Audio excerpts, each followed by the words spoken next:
අද මේ වීඩියෝ එක කරන්න බලාපොරොත්තු වෙන්නේ අපේ 6 වසරට එන්නේ ඉන්න දුව පුතාලට සහ ඒගොල්ලන්ගේ දෙමව්පියන් මේ නව අධ්‍යාපන ප්‍රතිසංස්කරණ යටතේ වෙන වෙනස්කම් මොනවාද ICT විෂය වෙන වෙනස්කම් මොනවාද පිළිබඳ මූලික අවබෝධයක් ලබා දෙන්න.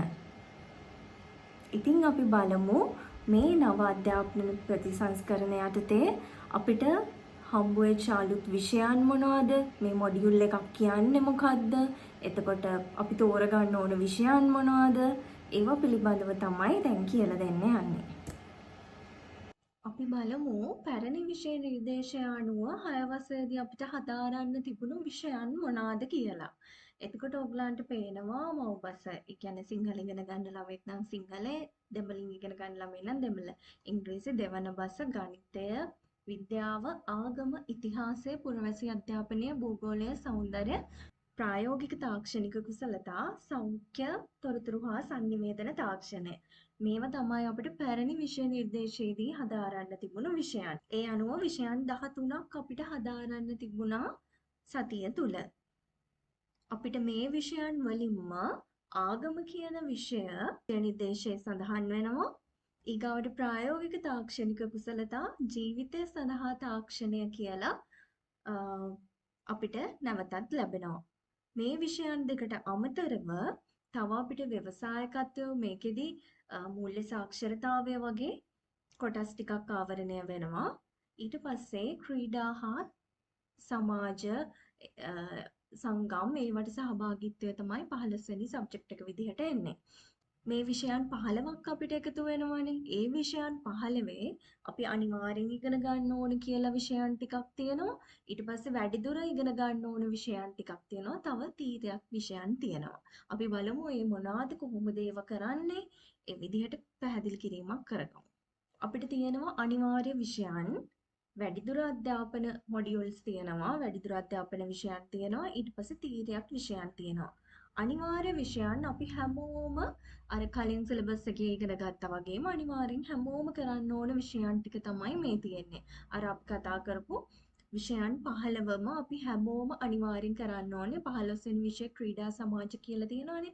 ක්‍රීඩා වලට සමිති සමාගම් වලට සම්බන්ධ වීම තමයි ඒකේ තියෙන්නේ. එතකොට මේ විෂයන් 14 අපි හැමෝම ඉගෙන ගන්න ඕනේ. ඒ අතර කවුරු හරි දරුවෙක් ICT වලට හරිම ආසයි නම් ඒකේ තියෙන ICT වලට අලුත් සිලබස් එකේ තියෙනවා පීරියඩ් දෙකක් වෙන් කළා සතියකට.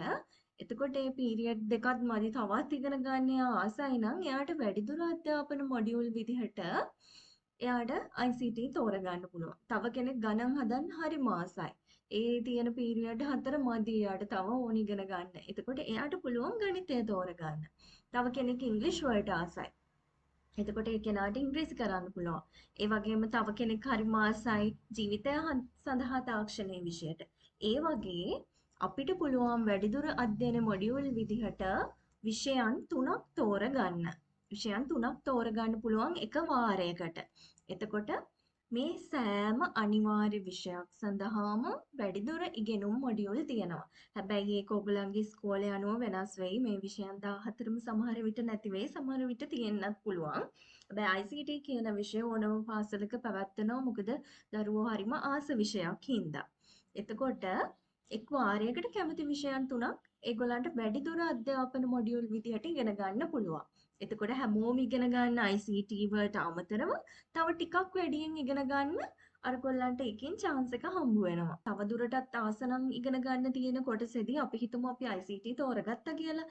එතකොට ඔයගලන්ට normal syllabus එකට අමතරව 6 වසරේ තියෙනවා ශ්‍රව්‍ය ගුණ සමග වැඩ කරමු. ඒක තමයි පළවෙනි මොඩියුල් එක වැඩිදුර අධ්‍යාපනය කියන කොටසේ ICT වලට තියෙන. එතකොට එක්කෙනෙක්ට ඉගෙන ගන්න පුළුවන් ඔඩියෝ එකක් කොහොමද අපි එඩිට් කරන්නේ, ඒක අපි සේව් කරගන්නේ, ඒ පිළිබඳ ඔඩියෝ එකක එඩිටින් පාර්ට් එක චූටි කාලෙදිම ඉගෙන ගන්න පුළුවන් වෙනවා software පාවිච්චි කරලා. ඒ වගේ ඊගාව වාරෙදිත් තෝරගන්න ඕන ICT තවත් දෙයක් ඉගෙන ගන්න පුළුවන්. එතකොට ජීවිතය සඳහා තාක්ෂණීය විෂය කවුරු හරි තෝරගත්තොත් එක වාරයක යාට ජලගොමුවේ අසිරිය ඒ පිළිබඳ වැඩිදුර ඉගෙන ගන්න පුළුවන්. පොල් කර්මාන්තය ගැන වැඩිදුර ඉගෙන ගන්න පුළුවන්.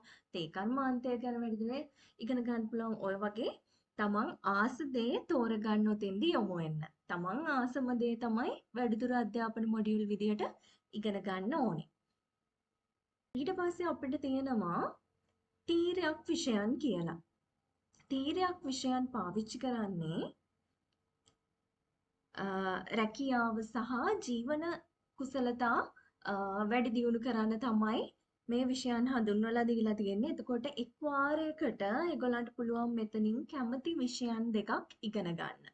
මෙතන අපිට දැනට දීලා තියෙනවා සාහිත්‍ය අගය කිරීම, මාධ්‍ය අධ්‍යයනය, සේවාංශ අධ්‍යයනය, ගෝලීය අධ්‍යාපනය, සමාජ සේවා, සෞඛ්‍ය හා ක්‍රීඩා, සෞන්දර්ය අගය කිරීම, වෘත්තීය සූදානම සඳහා පදනම, ඩිජිටල් පුරවැසි භාවය.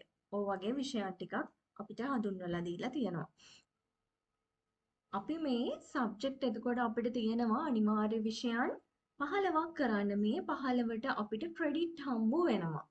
මව් බසට ක්‍රෙඩිට් 3ක්, ඉංග්‍රීසි ක්‍රෙඩිට් 3ක්, දෙවන බස ක්‍රෙඩිට් 1ක්, ගණිතයට 3ක්, විද්‍යාවට 3ක්, සෞඛ්‍ය 2ක්, ICT 2ක් ඔය විදිහට ක්‍රෙඩිට් බෙදලා තියෙනවා. එතන සම්පූර්ණ ක්‍රෙඩිට් 30ක් අපිට හම්බ වෙනවා. ඊට පස්සේ තව දරුවෙක් වැඩිදුර අධ්‍යාපන මොඩියුල් වලින් සබ්ජෙක්ට් 3ක් කරනවනේ. එතනින් අපිට හම්බ වෙනවා තවත් ක්‍රෙඩිට් 3ක්. එකකට එක ගානේ ක්‍රෙඩිට් 3ක් හම්බ වෙනවා. තීරයක් විෂයන් දෙකක් අපි හදාරනවා. එතනිනුත් අපිට හම්බ වෙනවා ක්‍රෙඩිට් 2ක්. එතකොට අපි වාරයකට හැම ළමයෙක්ම සම්පූර්ණ කරන්න ඕන ක්‍රෙඩිට් ගණන 35ක් වෙනවා. කියන්නේ දරුවන්ටම ඇක්ටිවිටීස් දීලා ඒගොල්ලෝ මේ කුසලතාවයන් අත්පත් කරගන්න විදිහට තමයි මේ සියලුම ඇක්ටිවිටීස් නිර්මාණය වෙලා තියෙන්නේ. එතකොට මේගොල්ලෝ ඒ ක්‍රියාකාරකමට සම්බන්ධ වෙන තැන ඉඳලා ඒක අවසන් කරන තැන වෙනකම් 70%ක් ලකුණු ටීචර් ලබල් දෙනවා. ඒගොල්ලෝ ක්‍රියාකාරකම් වල යෙදෙන විදිහ, ඒවට සහයෝගීත්වය පළ කරන විදිහ, තොරතුරු හොයාගෙන යන විදිහ, ඒවා අනුව. ඊට පස්සේ 30%ක් ඒක මේ පේපර් එකකින් හරි තවත් ප්‍රැක්ටිකල් එකකින් හරි වර්ෂ අවසානයේදී තව 130ක් ලකුණු හම්බ වෙලා ඒ විදිහට තමයි මුළු අවුරුද්දටම ඒ කෙනාගේ ලකුණු තීරණය වෙන්නේ. ඒකෙත් ලකුණු දෙන්නේ නැහැ ග්‍රේඩින් එකක් AB ඒ විදිහට ABC කියලා ඒ විදිහට ග්‍රේඩින් එකක් ලැබෙන විදිහට තමයි ක්‍රියාත්මක වෙන්නේ. අපිට පළවෙනි වාරයට තියෙන මොඩියුල් තමයි මේ තියෙන්නේ. අංක 1 සහ 2 මොඩියුල්ස් තමයි පළවෙනි වාරයට තියෙන්නේ. මොඩියුල් එකක් කියන්නේ මොකද්ද? පෙළ පොත කියන්නේ මොකද්ද? පෙළ පොතේ නම් අපි දන්නවා විෂය කරුණු මොකක් හරි කුසලතාවයන් ගොඩාක් අත්පත් කරගන්න විෂය කරුණු රැසක් තියෙන පොතක් තමයි අපි පෙළ පොත විදියට පාවිච්චි කරේ. ඒක සියල්ල සඳහන්. හැබැයි මේ මොඩියුල් එකක් කියලා අපි කියන්නේ යම්කිසි කුසලතාවයක් හරි විෂය කරුණක් හරි අත්පත් කරගන්න හැදුණු පොඩි ඒකකයක් තමයි මේ මොඩියුල් එකක් කියලා කියන්නේ. මොඩියුල් පළවෙනි එකේ තියෙන ටික තමයි අපිට තියෙනවා පරිගණක ක්‍රීඩාවකින් විනෝද වෙමු.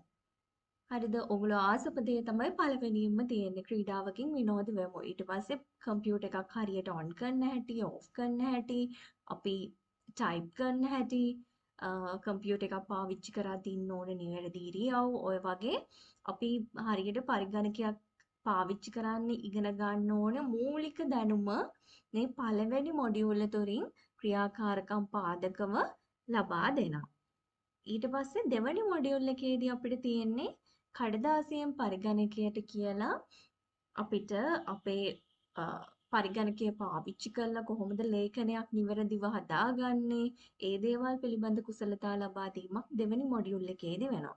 ඒ වගේ දෙවෙනි වාරයට තුන්වෙනි වාරයට තව තව කුසලතා ඕගලන්ට අත්පත් කරලා දෙන්න ප්‍රැක්ටිකල්ම තියෙන විෂයක් විදිහට ICT අවිත් තියෙනවා. ඒක හරිම හොඳ කාරණාවක්. නැත්නම් ICT තියරි ඉගෙනගෙන අපිට පරිගණකයෙන් වැඩක් කරගන්න බැරි නම් ඒක කිසිම තේරුමක් නැහැ. මේ අලුත් ප්‍රතිසංස්කරණය අනුව ඔයගොල්ලෝ ආසම විදිහට ප්‍රැක්ටිකල්ම ගොඩක් කරලා විනෝදයෙන් ක්‍රීඩා එක්ක ලස්සනට කරන්න පුළුවන් විදිහට තමයි සිලබස් එක හැදිලා තියෙන්නේ. මේ තියෙන්නේ පළවෙනි වාරයට ඔයගලන්ට තියෙන වැඩිදුර ඉගෙනුම් මොඩියුල. ඒකෙදී ඔයගලන්ට ඉගෙන ගන්න තියෙන්නේ ශ්‍රව්‍ය ගුණ සමග වැඩ කරන්න. ඒ කියන්නේ ඔඩියෝ ෆයිල් එකක් කොහොමද එඩිට් කරන්නේ, ඒක එක්ස්පෝර්ට් කරන්නේ, ඒ වගේ මූලික කාරණා ටික තමයි ඔයගලන්ට සින්දුවක් කොහොමද රෙකෝඩ් කරගන්නේ ඒ සම්බන්ධව ප්‍රැක්ටිකලි ඉගෙන ගන්න තමයි මේ වැඩිදුර අධ්‍යාපන මොඩියුලේ තියෙන්නේ. ඔයාලා මේ ඇක්ටිවිටීස් ඉස්කෝලේ පටන් ගන්න තැන ඉඳලා අවසාන තැනට වෙනකම් ගුරුවරයා නිරීක්ෂණය කරලා ඔයගලව අධීක්ෂණය කරලා ලකුණු ලබා දෙනවා. ඒ අනුව තමයි ඔයගලන්ගේ අවසාන ඔයගලන්ට හම්බ වෙන්නේ එකක්ද B එකක්ද කියන එක තීරණය වෙන්නේ. එතකොට ඔයගොල්ලෝ පන්තිය පටන් ගත්ත දවසේ ඉඳලා වර්ෂ අවසාන වෙනකන් හරියට ඒ පාඩම් වලට සහභාගී වෙලා ඒ දේවල් හරියට කරගෙන තියෙන්න ඕනේ. ඉතින් අපේ ICT පන්තියට එන දරුවන්ට ඔයගොල්ලෝ පාසලේදී වැඩිදුර අධ්‍යයන මොඩියුල් එකක් විදිහට ICT හැදෑරුවත් නැතත් අපි පන්තියේදී ඒ මොඩියුල්ස් ආවරණය කරනවා. මං හිතනවා අපේ පුංචි දුවා දරුවන්ට සහ ඒගොල්ලන්ගේ දෙමව්පියන්ට නව අධ්‍යාපන ප්‍රතිසංස්කරණ යටතේ එකතු වෙන විෂයන් හදාරන්න ඕන විෂයන් තෝරගන්න ඕන විෂයන් සහ ICT විෂය පිළිබඳ මූලික අවබෝධයක් ලැබෙන්න ඇති කියලා.